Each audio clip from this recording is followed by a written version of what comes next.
Tem uma frase que eu li outro dia que diz assim, olha: retirando-se os bons espíritos, os inferiores, que pouco se importam com as qualidades morais do médium, acham então o campo livre.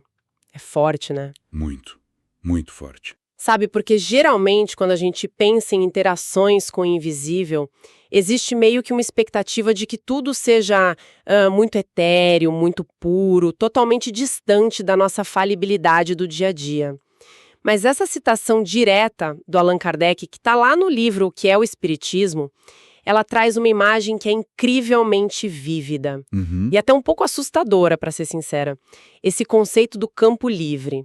É como se a mente humana fosse um grande terreno baldio abandonado, com as portas escancaradas, sabe? Apenas esperando que absolutamente qualquer coisa venha, se instale e comece a construir ali em cima. Exatamente. É uma imagem muito potente justamente porque ela quebra de vez aquela idealização romântica, né? Sim. Aquela ideia de que toda prática ligada ao mundo espiritual é, por natureza, inerentemente perfeita ou inabalável. Essa citação, na verdade, estabelece uma regra de causa e efeito muito pragmática. Uhum. Se não há uma vigilância constante, se não há um esforço contínuo e aquelas qualidades morais ativas ali presentes, aquele espaço simplesmente não fica vazio. A natureza detesta o vácuo, né? Com certeza. O vácuo sempre é preenchido. Exato, ele será ocupado. E o pior, será ocupado por influências que não têm o menor compromisso com a seriedade ou com a qualidade do que está sendo construído ali naquele momento. E é exatamente esse o nosso foco de hoje. O material base desta nossa imersão analítica é um estudo profundo, bem contundente e muito, muito direto, chamado Condicionamento e Viciações dos Médiuns na Prática Mediúnica. Isso. A nossa missão aqui, com quem nos acompanha hoje, é entender como os nossos costumes adquiridos, a nossa imensa bagagem cultural e, assim, principalmente a falta de estudo, afetam de maneira direta e muito profunda o trabalho de intermediação espiritual dentro dos centros espíritas. Documento essencial. E o texto que a gente tem em mãos hoje joga uma luz muito clara, e eu diria que, por vezes, até bem desconfortável sobre como a mente humana absorve e repete hábitos sem nunca questionar a origem deles, sabe? Uhum. E vale destacar logo de início, até para dar o tom correto dessa nossa análise, que o documento não faz isso em um tom de condenação vazia. Claro! Não é, uma crítica puramente destrutiva ou um ataque às pessoas. Pelo contrário, é um diagnóstico de comportamento muito minucioso. Exato. Ele analisa como a nossa mente, quando ela é colocada diante de algo que é altamente complexo, ela tem essa tendência que é quase inescapável de assimilar práticas externas e, bem, começar a repeti-las no piloto automático. No piloto automático.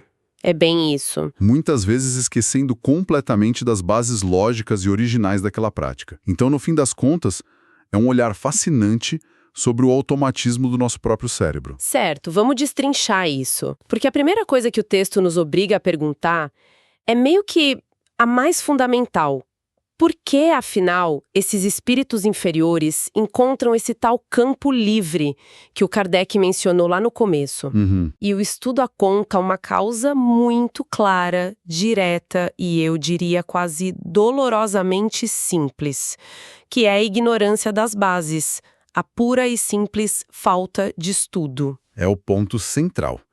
O texto define de forma muito cirúrgica o que ele classifica como condicionamentos e viciações. A gente está falando aqui de práticas ou ações que são realizadas sob a forte influência de condições que foram, digamos, apreendidas ao longo de muito tempo. Tipo aqueles hábitos que a gente pega sem perceber, né? Isso, os costumes que adquirimos por osmose mesmo. O documento é super categórico ao afirmar que os indivíduos que não estudam o espiritismo ou que não se interessam em refinar a qualidade do seu trabalho como intermediários, ou que, simplesmente têm preguiça de dominar o uso da sua própria faculdade, ficam completamente à mercê dessas práticas condicionadas. Viram reféns. Exato. A pessoa vira um repetidor de gestos, sabe? E não um agente consciente. Olha, deixa eu propor uma analogia visual para tentar materializar o que é esse condicionamento. Imagina que alguém receba de presente as chaves de um carro extremamente complexo. Tá. Um veículo cheio de tecnologia avançada, painéis sensíveis, aqueles botões que controlam funções vitais. Mas essa pessoa, por pura teimosia ou, sei lá, desinteresse, se recusa a abrir o manual de instruções. Nem olhe para o manual. Nem chega perto. O que ela faz? Ela entra no carro, liga o motor e tenta adivinhar como se dirige, apenas olhando pela janela e observando o que os outros motoristas estão fazendo na rua. Nossa, um perigo. Sim. E aí, se ela vê alguém, por exemplo, buzinando 3 vezes antes de fazer uma curva direita, ela começa a buzinar 3 vezes também, achando sinceramente que aquilo é um requisito mecânico indispensável para o volante conseguir virar. Ela associa as duas coisas. Exato. Ela acaba imitando todos os piores vícios de direção dos outros e passa a acreditar, assim, do fundo do coração que aquele é o jeito oficial, sagrado e correto de se operar aquele veículo. A analogia é perfeita, porque ela ilustra direitinho a mecânica desse aprendizado que é passivo. E o que é fascinante aqui é como o próprio texto reconhece a extrema humanidade desse erro. É verdade. Ele diz textualmente que, do ponto de vista da prática no dia a dia, e eu cito aqui, muito comum e até mesmo natural que essas atividades acabem sendo realizadas com uma boa dose de condicionamento na grande maioria dos centros. Essa palavra é chave, né? Natural. Crucial. Não é porque as pessoas são mal intencionadas, entende? Ou que elas querem sabotar a prática de propósito. É porque o cérebro humano é, na sua essência biológica, uma máquina de reconhecer, catalogar e imitar padrões para economizar energia. Sim. Se falta a base teórica sólida, que seria o nosso manual de instruções do carro, da sua analogia, o cérebro entra em pânico. Ele preenche esse vazio de conhecimento com a primeira coisa que estiver disponível ali ao redor. Mas, peraí. Antes da gente avançar para os exemplos práticos de como esse vazio é preenchido de fato, eu preciso levantar uma bandeira aqui. Pode falar. O texto argumenta que esse vazio é preenchido por práticas que as pessoas trazem de outras religiões. Ele menciona, assim, abertamente a influência da Umbanda, da Quimbanda, do Candomblé e até muitos costumes do catolicismo. E ele cataloga a importação desses ritos como viciações ou, enfim, ignorância das bases espíritas. Sendo bem franca, chamar os rituais de outras matrizes religiosas de vícios não soa, assim, um pouco elitista? Como que o texto justifica essa separação sem cruzar a linha e soar só intolerante com as crenças alheias? Olha, esse é um ponto excelente e absolutamente necessário da gente esclarecer. A resposta está em entender a ótica da coerência metodológica, não em um julgamento de valor universal.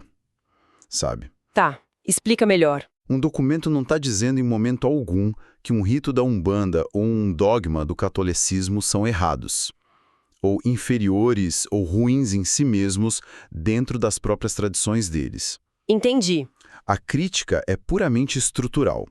O que o texto aponta é que o espiritismo tem uma base filosófica e metodológica muito, mas muito específica, focada estritamente na relação moral, mental e intelectual com o invisível. Dispensando o material, né? Exatamente, dispensando totalmente os rituais materiais. Então, quando um praticante traz uma vela, um amuleto ou um canto de outra religião para dentro de uma sessão espírita, ele está criando uma salada metodológica. Nossa, salada metodológica é um bom termo. É tipo tentar usar as regras do xadrez no meio de uma partida de futebol, entende? Ambos são esportes totalmente válidos e super complexos, mas se você mistura as regras, você não joga nem um nem outro. Quebra o sistema todo. Isso. O vício ao qual o texto se refere é a perda da identidade e da coerência daquela prática específica. Ficou muito claro. Então não é sobre o que é certo ou errado no mundo, mas sobre, tipo, manter o sistema operando com o software correto sem instalar programas que não são compatíveis com o sistema original. Perfeita, bem por aí. E é que entra o que a gente pode chamar de um enorme sincretismo físico. O texto detalha 17 hábitos, 17 específicos, que se infiltram nessa prática quando falta o tal do conhecimento.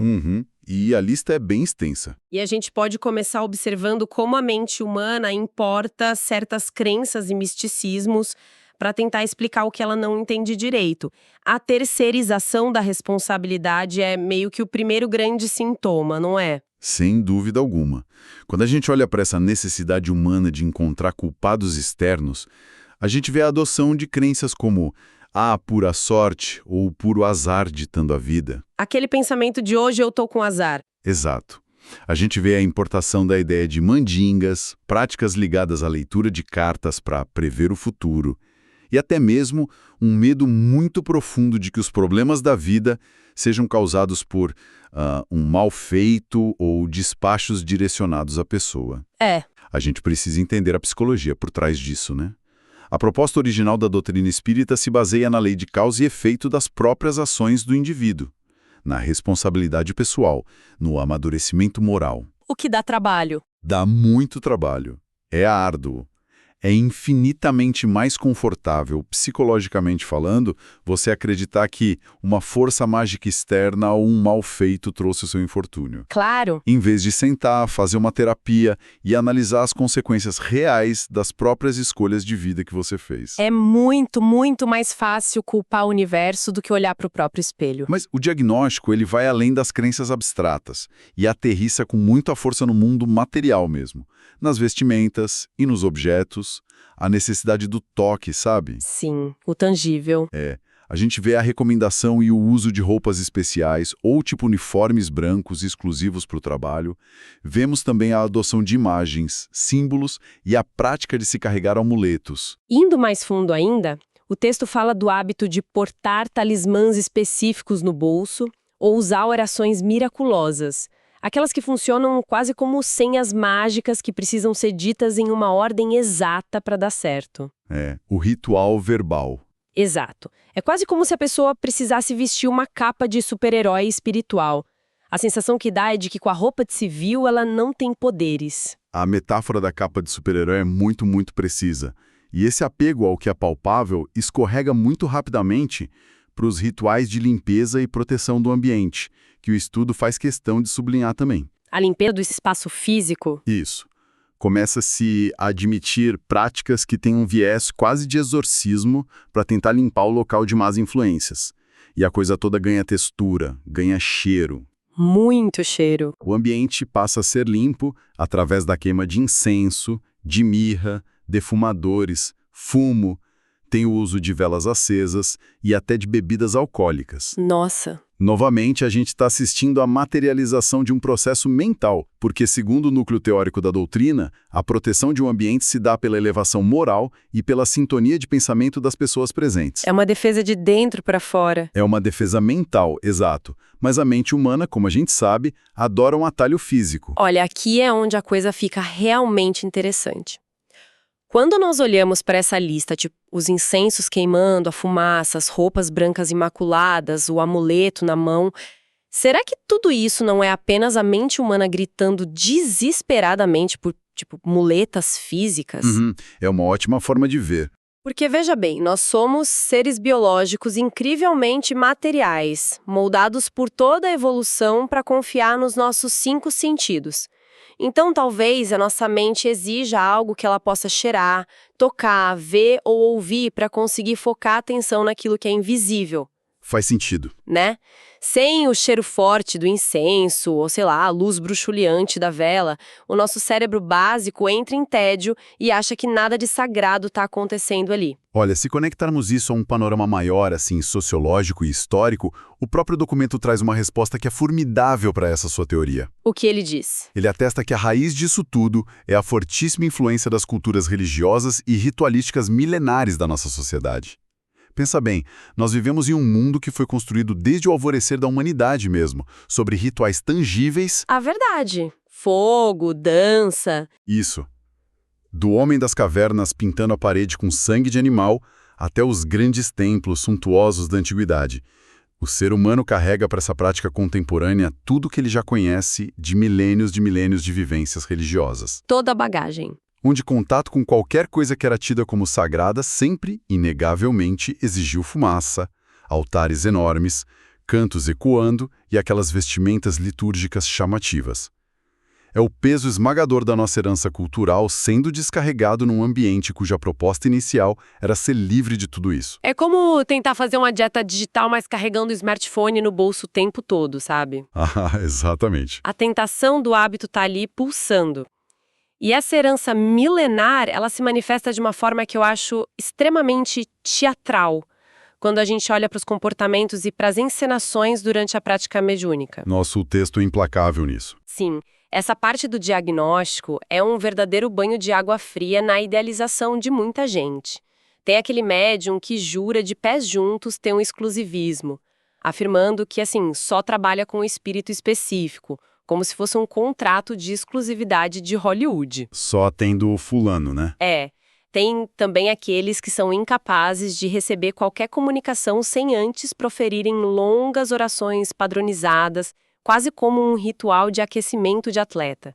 E aí entra a atuação visual mesmo. A performance. A performance. O texto relata gesticulações e encenações extravagantes que parecem, feitas sob medida para impressionar. E note, impressionar quem está assistindo, o público na sala. A teatralidade é um fenômeno de validação cruzada, a pessoa precisa que o outro veja. E os sintomas comportamentais e físicos não param por aí na lista. Que mais tem? O estudo menciona a prática super comum de apresentar uma respiração ofegante, sabe? Artificialmente acelerada. E de fazer ruídos e barulhos que são completamente desnecessários durante a comunicação. Sim, eu já vi muito isso. E também aponta o uso de gestos padronizados e convencionados. Uns movimentos assim grandes e puramente exteriores na hora de transmitir os fluidos num passe, por exemplo. E, claro, talvez um dos comportamentos mais onipresentes que se observa no dia a dia.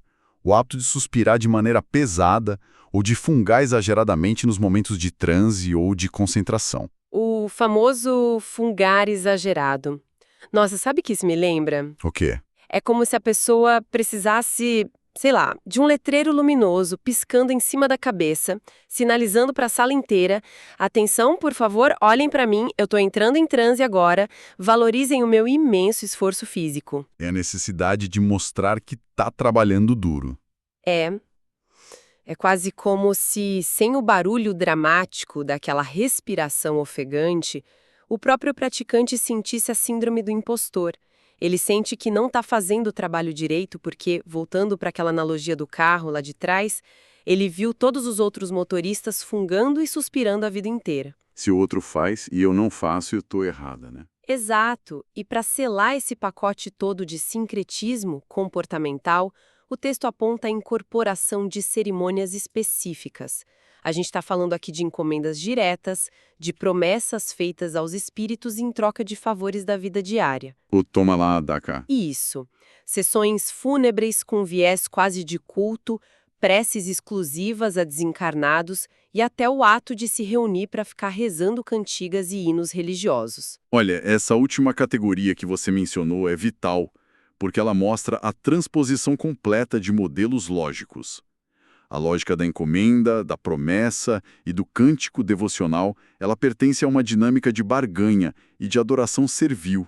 Sim. Quando a base filosófica não foi estudada, a pessoa tenta agradar ou apaziguar o invisível usando exatamente a mesma tática que ela aprendeu desde criança para agradar autoridades no mundo físico, sabe? Nossa, verdade. Oferecendo presentes, fazendo promessas de sacrifício, prestando aquelas homenagens cerimoniais.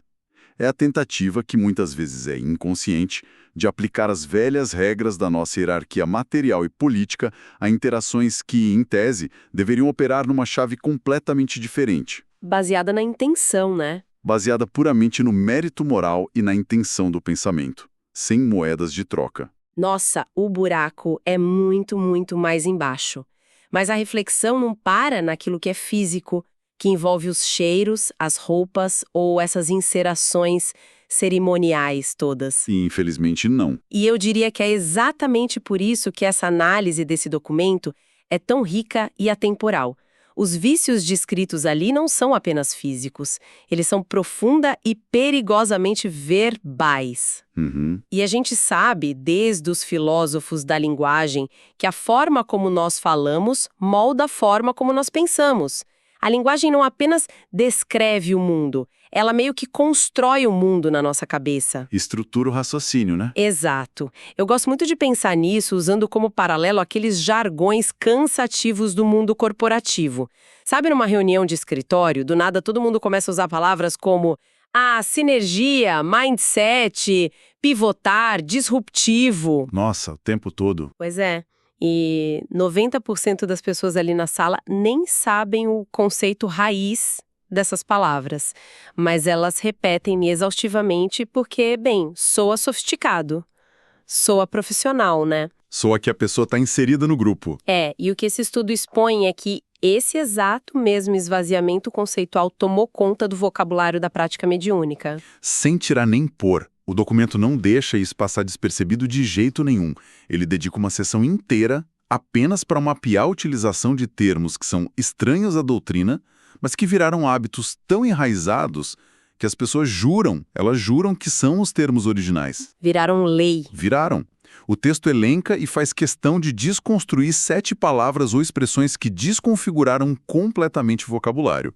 E quando você desconfigura as palavras de uma ciência ou de uma filosofia, você inevitavelmente corrompe a capacidade de raciocínio de quem está estudando aquilo. Puxa, vamos passar por essa lista de 7 palavras? Porque eu garanto que é aqui que muita gente que já leu sobre o assunto ou que até frequenta esses espaços vai tomar um belo de um choque de realidade. Vai mesmo. A primeira palavra é mentor.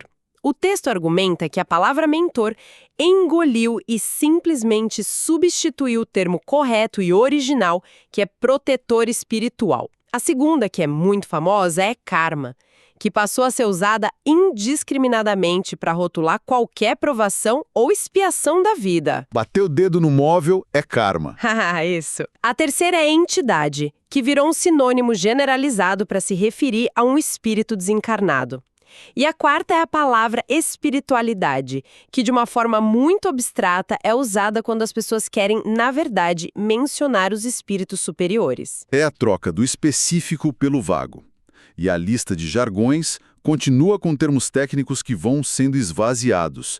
A quinta palavra é animismo. Essa é clássica. Muito. É frequentemente usada de forma super pejorativa ou generalizada para designar qualquer fenômeno que não é mediúnico. A sexta expressão é falar em plano espiritual, que é um termo largamente utilizado para indicar o que originalmente deveria ser compreendido como estado de erraticidade. Que nome complicado, erraticidade.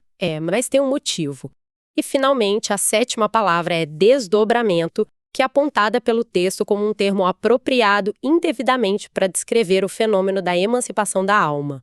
Ou seja, a saída do espírito do seu corpo físico para fazer visitas pelo espaço. Olha, essa lista é um verdadeiro campo minado de problemas de comunicação. Vamos pegar a palavra karma, por exemplo, para destrinchar. É uma palavra linda, ela tem uma sonoridade mística, mas olha, ela tem dono. Tem origem. Sim, ela pertence às filosofias do hinduísmo e do budismo. O karma carrega toda uma mecânica filosófica que é super intrincada, sobre um ciclo muito específico e meio que implacável de causa, efeito e punições no renascimento. Exatamente. A base espírita não funciona com essa matemática punitiva inflexível.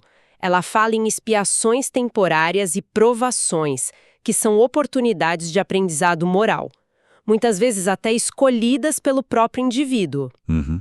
Então, quando alguém traz a palavra karma para dentro do vocabulário espírita, a pessoa não está apenas trocando 6 por meia dúzia, entende? Ela não está só usando um sinônimo bonitinho. É mais grave. É. Ela está alterando o código-fonte de como se compreende a justiça do universo. Nossa, isso levanta uma questão importante, que é o impacto psicológico profundo de se importar esses vocabulários. A linguagem, ela cria distâncias afetivas, né? Quando você escolhe usar a palavra entidade, em vez de simplesmente dizer, espírito desencarnado, você constrói uma barreira imediata. Fica parecendo algo distante. Muito. Um espírito desencarnado, pela definição técnica do estudo, é apenas uma pessoa que perdeu o corpo físico. É o João, é a Maria, com seus defeitos, qualidades e manias. Mas a palavra entidade, nossa, ela carrega nas costas séculos de peso místico. Um tom quase inalcançável. Meio folclórico, né? Folclórico e muitas vezes temeroso, assustador. O mesmo estrago conceitual ocorre com plano espiritual versus estado de erraticidade. Exatamente. Olha, eu quero focar nessa do plano espiritual. Porque as pessoas usam plano espiritual o tempo inteiro, o tempo todo.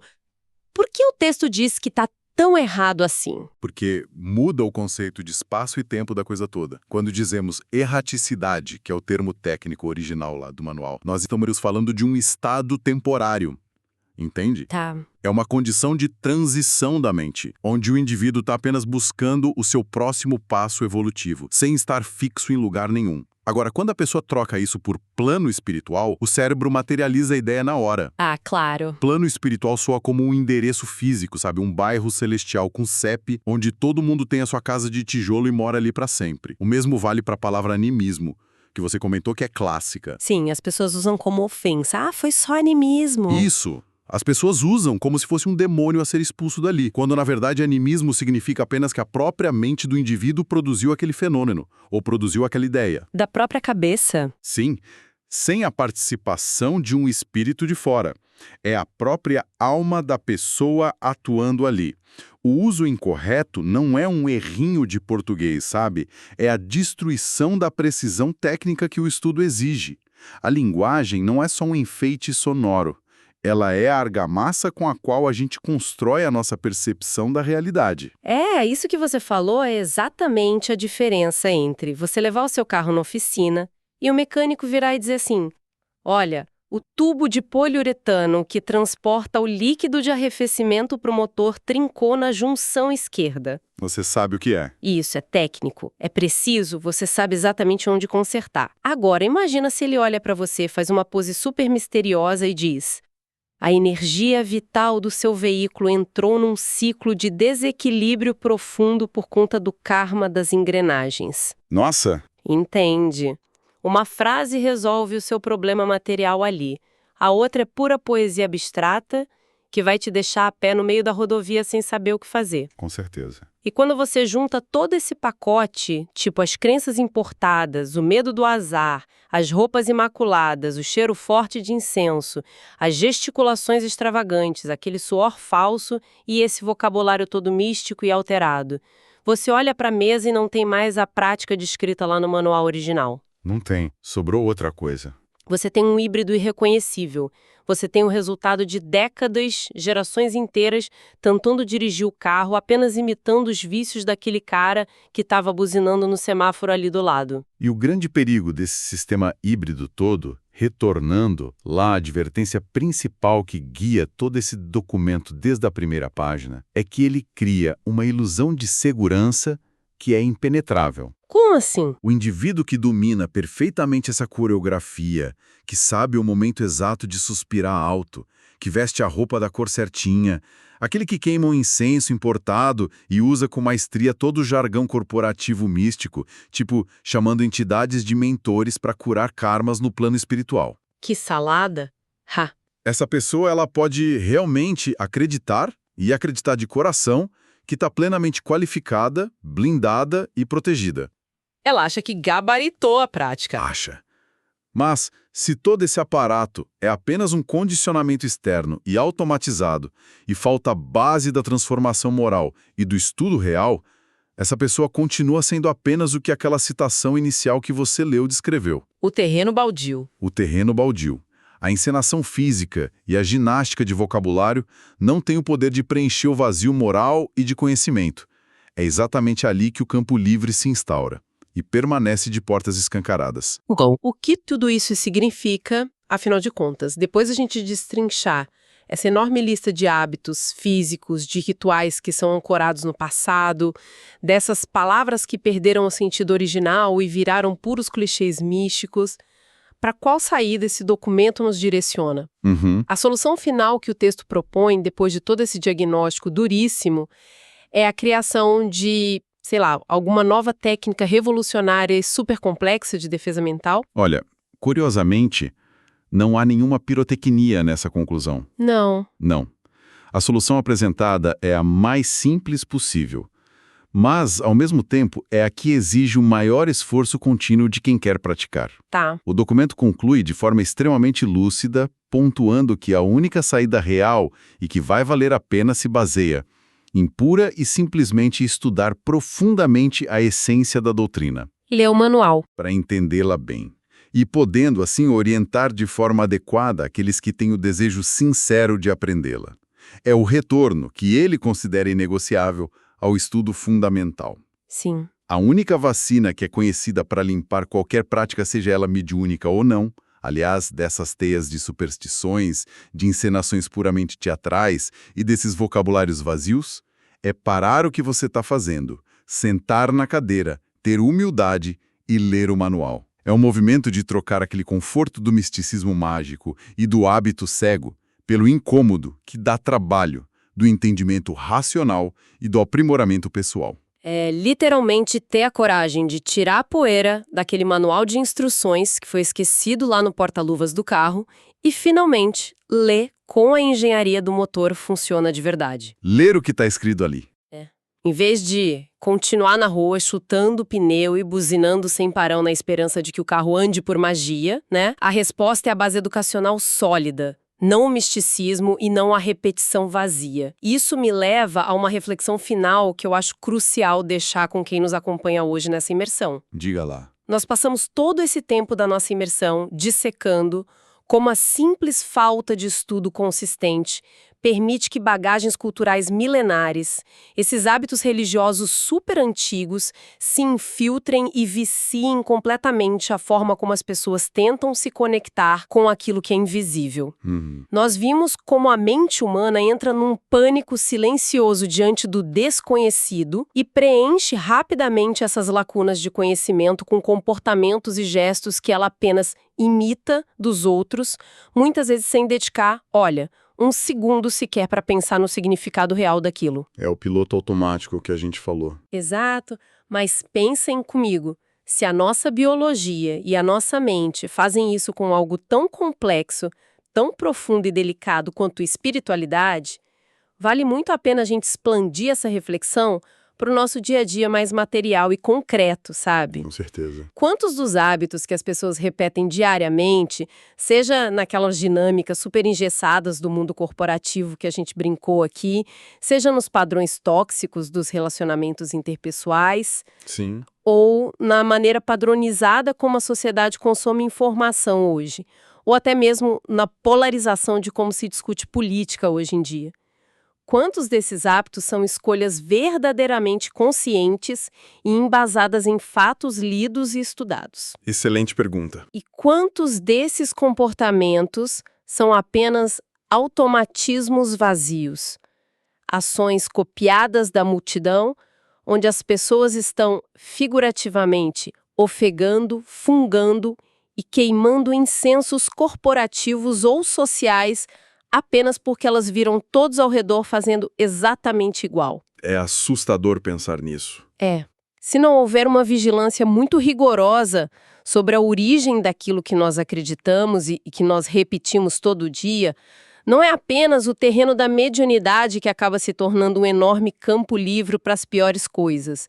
É a própria capacidade humana de raciocinar com independência que é terceirizada e completamente esquecida. É verdade. Fica a lição para todas as áreas da vida. Para tudo. Pessoal, muito obrigada pela companhia em mais esta imersão analítica profunda. Fica aqui o nosso convite para que continuem sempre questionando a origem dos próprios hábitos, que não tenham medo de abrir e ler os manuais das engrenagens da vida, e até a próxima.